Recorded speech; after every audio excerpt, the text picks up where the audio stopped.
Hello my dear friends, आप सबका welcome है, स्वागत है आपके अपने चैनल वेब्स एडुकेयर में।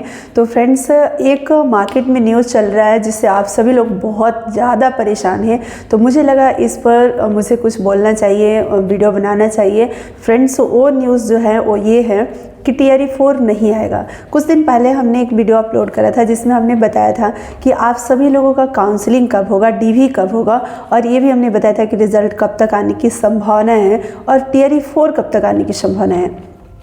तो फ्रेंड्स, लेकिन अभी हाल फिलहाल में ही न्यूज़ बहुत ज़्यादा मार्केट में चल रहा है जो टीआरई 4 वाले बच्चों को बहुत ज़्यादा परेशान करके रखा है। वो ये कि टीआरई 4 नहीं आएगा। कुछ बहुत सारे चैनलों ने आपको ये बताया कि टीआरई 4 नहीं आएगा, और उस वजह से बहुत सारे लोगों ने अपनी पढ़ाई स्टॉप कर दी है। आप समझ सकते हो कि एक न्यूज़ जो है हमारे पूरे मतलब कि यूट्यूब के माध्यम से स्टूडेंट के ऊपर, जो एस्पिरेंट्स है उनके ऊपर कितना ज़्यादा प्रभाव डालता है, बहुत ज़्यादा प्रभाव डालता है फ्रेंड्स।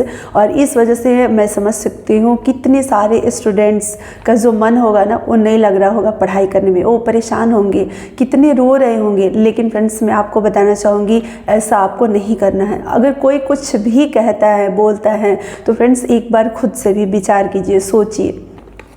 अगर किसी ने भी बता दिया कि टीआरई 4 नहीं आएगा तो हम ऐसा नहीं है कि बस हम मान लेंगे कि टीआरई 4 नहीं आएगा और हम परेशान हो जाएंगे और पढ़ाई छोड़ देंगे। फ्रेंड्स, मैं आपको इस वीडियो में बताना चाहूँगी कि टीआरई 4 आएगा और टीआरई 4 आने का क्या है वजह, क्यों आएगा। सीट की बात है ना, तो मैं आपको बताऊँगी कि क्यों सीट खाली है, कैसे है और कैसे टीआरई 4 आपको देखने को मिलेगा। इसलिए आप सभी लोग पेशेंसफुली इस वीडियो को ज़रूर देखिएगा। और फ्रेंड्स, आप सभी लोग पेशेंस बना करके पढ़ाई कीजिए, आप विश्वास करके पढ़ाई कीजिए, अपनी पढ़ाई को मत रोकिए, आप स्टॉप मत होइए। अगर आपने टीआरई 4 के लिए अपनी जर्नी स्टार्ट कर दी है तो बीच में आप स्टॉप मत कीजिए। टीआरई 4 आएगा और जो आपके ड्रीम है, जो आपके सपने हैं टीचर्स बनने के, वो साकार होंगे। आप मेहनत करते रहिए। फ्रेंड्स, यही जो न्यूज़ है ना, अगर इस न्यूज़ को सुन करके जो अपनी पढ़ाई स्टॉप कर देंगे, बंद कर देंगे, इन अफवाहों में अगर वो उलझ जाएंगे, पढ़ाई उनकी डिस्टर्ब हो जाएगी। और जो फ्रेंड्स अपने माइंड से स्ट्रांग होंगे ना, तो वो क्या करेंगे, इन अफवाहों का कोई उनके ऊपर इफेक्ट नहीं पड़ेगा, वो पढ़ाई करेंगे। और जब टीआरई 4 आएगा तो उन्हीं का रिजल्ट हो जाएगा और आप पीछे छूट जाओगे, फिर आप रोते रह जाओगे। इसलिए इन अफवाहों में आकर के अपनी पढ़ाई को डिस्टर्ब नहीं करना है। देखो आगे क्या होगा नहीं होगा, लेकिन अपनी पढ़ाई को जो है ना वो डिस्टर्ब नहीं करना है। अगर मान लो कि अगर आ जाए, लोग बोल रहे हैं नहीं आएगा और आ जाए, और आप अभी पढ़ाई नहीं कर रहे हो और डिस्टर्ब आपका पढ़ाई हो रहा है, तो फिर आप क्या करोगे। ठीक है, तो जो अभी पढ़ाई करते रहेंगे वो तो आपसे आगे निकल जाएंगे, फिर उनका सिलेक्शन होगा। इसलिए मैं आपको कुछ चीज़ें बताना चाहूँगी, उस पर आप ध्यान दीजिएगा फ्रेंड्स। फर्स्ट ऑफ ऑल मैं आपको बताना चाहूँगी पीआरटी की बातें। ठीक है, पीआरटी में जैसे पहले 28,000 समथिंग, मतलब अप्रॉक्स मैं बातें कर रही हूँ फ्रेंड्स, 28,000 समथिंग सीटें पहले बताया गया कि है, लेकिन बाद में वो सीट कितना आया, 25,000 समथिंग, मतलब 25,505 सीट आया, घट कर आया। तो ये जो सीट है ना वो कहाँ गया, आप खुद सोचिए, अपनी दिमाग से सोचिए ये सीट कहाँ गया। और फ्रेंड्स, 25,500 अगर 5 सीट था भी तो उसमें भी जो सफल अभ्यर्थी है वो 21,000 यानी कि 21,911 है। यानी फ्रेंड्स, आप ये समझ सकते हो कि जो सीटें यहाँ पर दिया गया 25,505, उसमें से भी सीटें यहाँ पर बच जा रहा है। यानी कि टोटल यहाँ पर भी आप देखोगे तो 2,000 के अप्रॉक्स जो सीटें हैं वो खाली रह जा रहा है। ठीक है, अब ये जो सीट है ना 2,000 के अप्रॉक्स जो खाली रह रहा है, यानी कि 1984 सीटें, ये कहाँ गया, ये कैसे मतलब कि फेल हो गया, ये तो खाली है ना, ये सीट को आप देखिए। इसके अलावा मैं आपको बताऊंगी और कहाँ कहाँ से सीटें आपको देखने को मिलेगी खाली। अगर मैं 6 to 8 का बात करूँ तो 6 to 8 में भी पहले वैकेंसी 19,645 बताया गया, 19,645 बताया गया था, लेकिन बाद में 18,973 जो है वो सीट आया, मतलब घट गया। अच्छा, 18,973 में भी जो है वो 16,989 ही स्टूडेंट मतलब सेलेक्ट हुए, पास हुए, सफल हुए। यहाँ भी 3,594 सीट जो है वो खाली रह गया। तो ये सीट कहाँ गया, आप खुद सोचिए। केवल कहने से नहीं होगा ना, ये तो सीटें जो है वो आप खुद भी देख रहे हो। ठीक है, तो ये नहीं है कि रेशियो बराबर हो गया स्टूडेंट और टीचर्स का, कैसे हो गया, इतनी सारी सीटें खाली। इसके अलावा मैं आपको बता रही हूँ, मतलब दोनों अगर मैं मिलाकर बताऊँ तो फ्रेंड्स यहाँ पर आपको उधर सीट जो कम हुआ वो, और यहाँ पर जो सीट मतलब जितना सीट आया, जैसे मान लो 25,000 समथिंग सीट आया, 21,000 समथिंग स्टूडेंट पास किए, तो 2,000 के अप्रॉक्स यहाँ खाली और 3,3500 के अप्रॉक्स खाली 6 to 8 में, यानी कि ये मिलाकर 5,000 के अप्रॉक्स हो गया। लेकिन फ्रेंड्स 6,000 के आसपास हो गया, लेकिन कुछ सीटें कम करके दिया गया, तो वहाँ भी तो कुछ कम किया गया, उसको भी आप ऐड करोगी तो 8,000 समथिंग जो सीट है अभी 1 to 8 में खाली पड़ा है।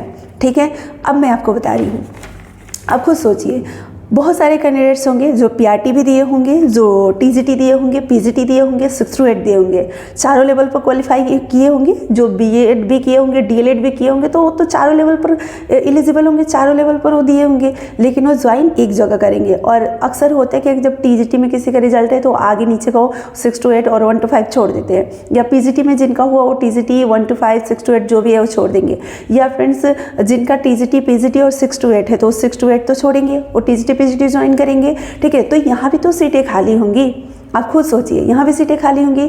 यही नहीं, इसके अलावा और भी बहुत सारे जो स्टूडेंट्स हैं वो टीचर का भी एग्ज़ाम दिए और भी अदर एग्ज़ाम दिए। अब उनका वहाँ सिलेक्शन होता है, मान लो सेंट्रल गवर्नमेंट में उनका सिलेक्शन होता है, तो ऑब्वियसली वो सेंट्रल गवर्नमेंट का जॉब ज्वाइन करेंगे, बिहार गवर्नमेंट का नहीं करेंगे, यानी स्टेट गवर्नमेंट से ज़्यादा लोग पसंद करते हैं सेंट्रल गवर्नमेंट का जॉब। ठीक है, तो वहाँ वो ज्वाइन अगर करते हैं तो फिर यहाँ पर उनका सीट खाली रह जाएगा। ऐसा मान लो कि बहुत कम होंगे स्टूडेंट, मैं मानती हूँ, लेकिन ये जो है ना मल्टीपल रिजल्ट जो दिया जा रहा है ना, इसकी वजह से बहुत सारा सीट आपको खाली देखने को मिलेगा। ठीक है, और इसके अलावा फर्जी डॉक्यूमेंट्स, बहुत सारे स्टूडेंट्स जो है और टीचर्स जो है फ्रेंड्स वो सिलेक्ट हो गए हैं, लेकिन उनका जो डॉक्यूमेंट्स वो सही नहीं है, फर्जी है, इस वजह से भी वो कहीं ना कहीं आउट होंगे, और आउट होंगे तो उनका सीट खाली होगा, तो ये सीट भी तो ऐड होगा यहाँ पर। इसके अलावा मैं आपको बताना चाहूँगी, नियोजित जो शिक्षक है वो जब एग्ज़ाम दे रहे हैं तो आगे हो गए तो वो सिलेक्ट हो गए, जैसे मान लो कोई नियोजित शिक्षक है वो बीपीएससी का एग्जाम दिया, सिलेक्ट हो गए, तो अब यहाँ पर वो आएंगे तो उनका भी तो वहाँ का सीट खाली होगा, तो वो सारा सीट अगर ऐड किया जाएगा तो कैसे नहीं सीट खाली है, कैसे अनुपात बराबर हो गया।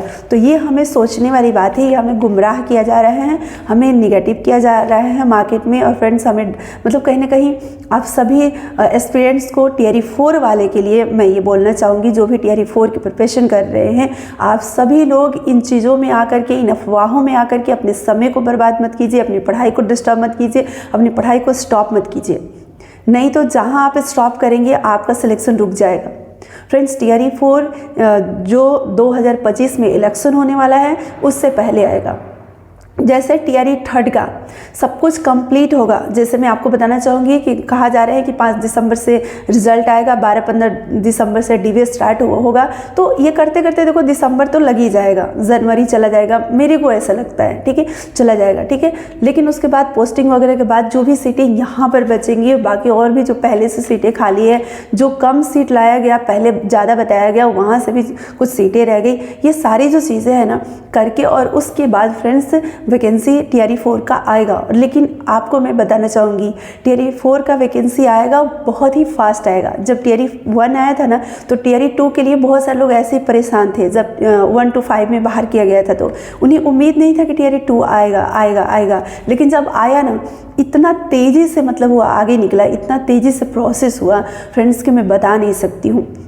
टियर 3 में नो डाउट टाइम लग रहा है, लेकिन आप देखना टियर 4 इसी तरीके से मतलब बुलेट ट्रेन की तरह आगे बढ़ेगा, तो आपको लगेगा ना कि काश और टाइम मिल जाता, काश और टाइम मिल जाता। इसलिए फ्रेंड्स अभी का जो टाइम आपको मिला है ना, इस टाइम को सीरियसली आप लीजिए, इसको वेस्ट मत जाने दीजिए। ठीक है, ये जो टाइम है ना वो कीमती टाइम है जो आपको मिला है, और आप अगर इसको मिस कर दोगे, टियर 4 अगर नहीं होता है तो आगे की वैकेंसी का भी नहीं कुछ पता है, टियर 5 कब आएगा नहीं आएगा आप सबको भी पता है, चुनाव का भी मतलब एक माहौल होता है, आप सबको पता है, इस चीज़ों को समझ रहे हो। तो इसलिए फ्रेंड्स टियर 4 आपके लिए एक गोल्डन अपॉर्चुनिटी साबित होगा, इसको आपको अपने हाथ से नहीं जाने देना है। और अगर आप ऐसा चाहते हो तो अभी आपको इन अफवाहों में पढ़कर अपनी पढ़ाई को डिस्टर्ब नहीं करना है, अपने ध्यान को इधर उधर नहीं भटकाने पर आपको लगाना है। आप अपने कंसंट्रेशन बनाए रखिए, अपनी पढ़ाई पर मेहनत करते रहिए, टियर 4 आएगा, विश्वास रखिए अंदर से फ्रेंड्स, आप बिल्कुल विश्वास रखिए। जितना ज़्यादा आप नेगेटिव न्यूज़ देखेंगे उतना ज़्यादा आप परेशान होंगे, उतनी ज़्यादा आपकी पढ़ाई डिस्टर्ब होगी, इसलिए आप नेगेटिव न्यूज़ को अवॉइड कीजिए स्टडी के टाइम। ठीक है फ्रेंड्स, तो मैं बस यही कहना चाहूँगी ये वीडियो उन लोगों के लिए हैं जो टीआरई 4 नहीं आएगा इसको सुनकर अफवाह में आकर के वो परेशान हैं, उनके लिए। तो फ्रेंड्स, इस वीडियो को आप ज़्यादा से ज़्यादा शेयर कीजिएगा, मैक्सिमम से मैक्सिमम स्टूडेंट तक पहुँचे। आप सभी लोगों को तहे दिल से शुक्रिया इस वीडियो को देखने के लिए। फिर मिलते हैं नेक्स्ट वीडियो में, तब तक के लिए आप सभी लोग फ्रेंड्स स्वस्थ रहिए, मस्त रहिए, अपनी पढ़ाई पर आप ध्यान बनाए रखिए। Thank you so